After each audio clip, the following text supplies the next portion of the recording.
Alright, this is Denver, Colorado, Earth Cam, as you can see, live feed. Here's the date and time there.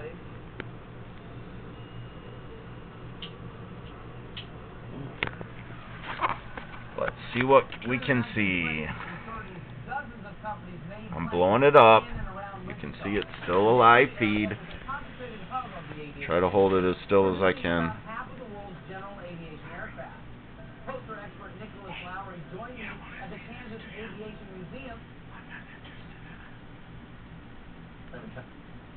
And this poster captures and encapsulates all of the exotic wonders of flying to the South Seas. Hey, look, that light.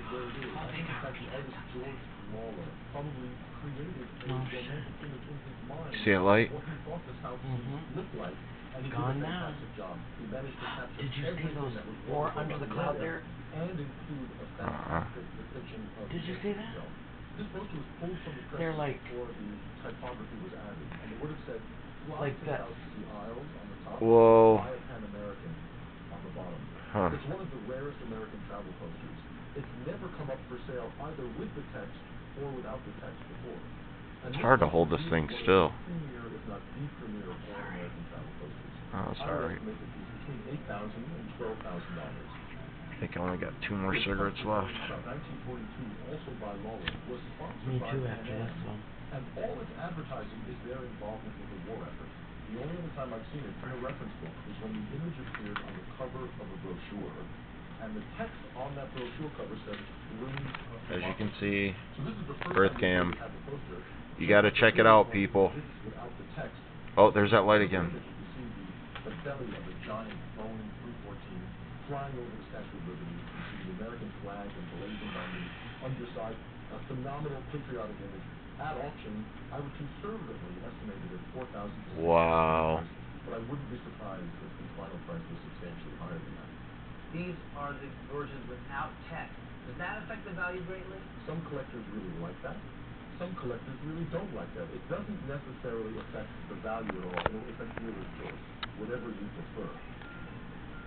This poster dates to about 1954, 1955. And the newest breed of airplane to emerge after the war effort was the Lockheed Constellation, familiarly known as the... Hey, honey, can you turn on that fan on low?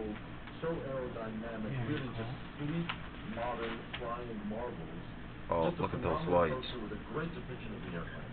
In this case, at auction, I would estimate the TWA poster between... Those lights are back. You're called. Thanks for sharing these beautiful travel posters. Great to see. No, I said turn on the fan overhead. You want the fan overhead on? Yeah, on low though. No, I'm not. I'm cold, but I'm trying to get the smoke out of the lens. And he took these to the grocery stores and set them up for display and brought the extras to our farm. My father kept them in the hay bale barn. Wow, that's way high. And wooden grain bins to keep the grain in, and of course the varmints would eat little holes in Alright, turn off. the wood. And turn it off. Yeah, it's freezing me to death.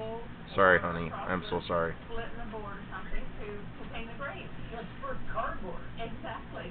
These things were thrown away, used and thrown away. But very important to Kellogg's and to advertising in general. These are cardboard boxes that would fold up to be... Check it out, people. Go to Earth Cam. You can see it for yourself. Well, after a while, they kind of realized that these cardboard boxes for corn flakes, Kellogg's Pep, or corn soya... It's a live feed. Live feeds everywhere. You can go anywhere and get on a webcam. All over the world. What the heck is that? These are dated 1939. Now, during the war, they had to go back to the generic and save money.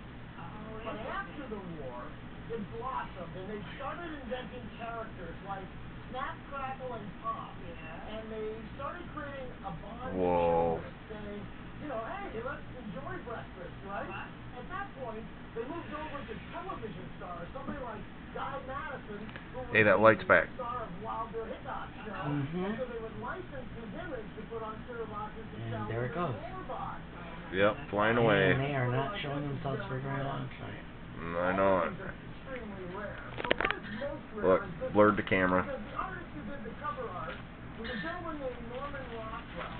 And it crosses over to not only cereal box collectors and advertising collectors, but Norman Rockwell collectors. So value-wise, your entire collection of cereal box store displays would sell in the retail marketplace or in an advertising auction for about $3,500. Mostly in this piece right here, which is probably worth $1,500 by itself. Oh. This one right here would probably sell for $500 to $700, and this one would sell for $300 to $400. Oh my goodness. That's amazing.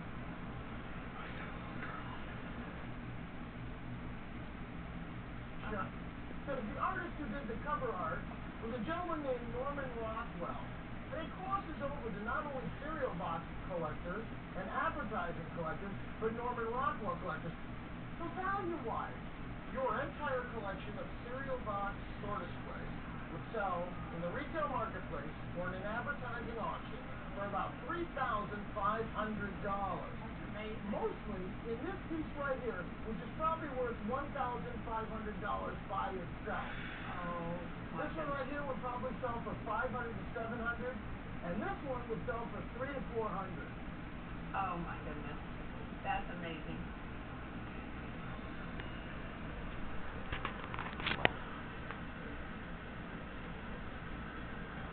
Well, it came from my husband's great-grandmother. It was purchased back in the 40s at an antique dealer in San Francisco. And it's just come down through the family since then. We just acquired it in March of this year. Well, you have a wonderful, historic, commemorative British sterling silver tureen. It was manufactured by Paul Storr, and he was a very famous British silversmith. He was born in 1771, and you can see the hallmark. It's two circles inscribed with the letters PS. That's indicative of his workmanship. There are other British hallmarks that indicate it was made in London, which is in accordance with how he did his work.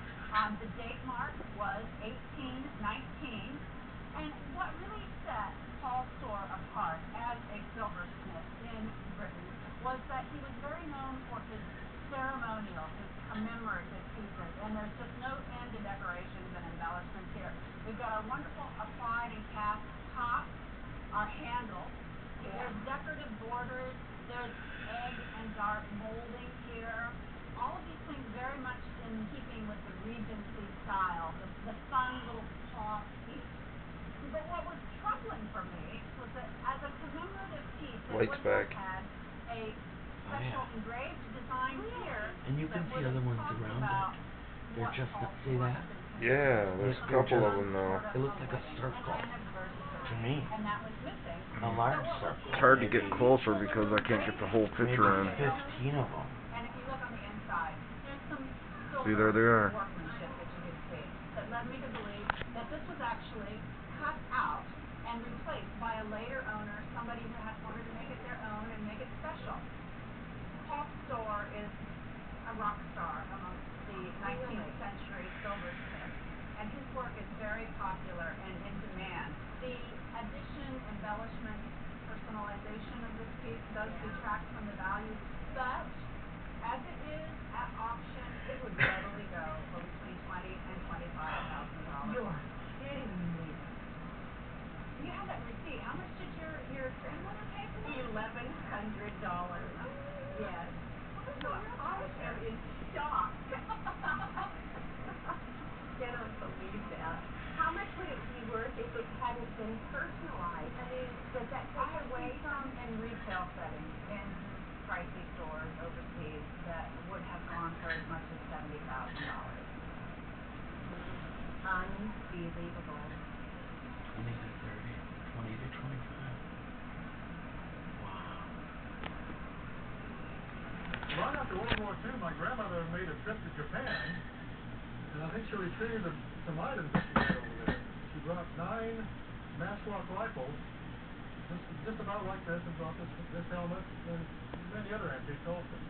I I got the matchlock rifle when I was 9 years old. At that time, Davy Crockett was really popular.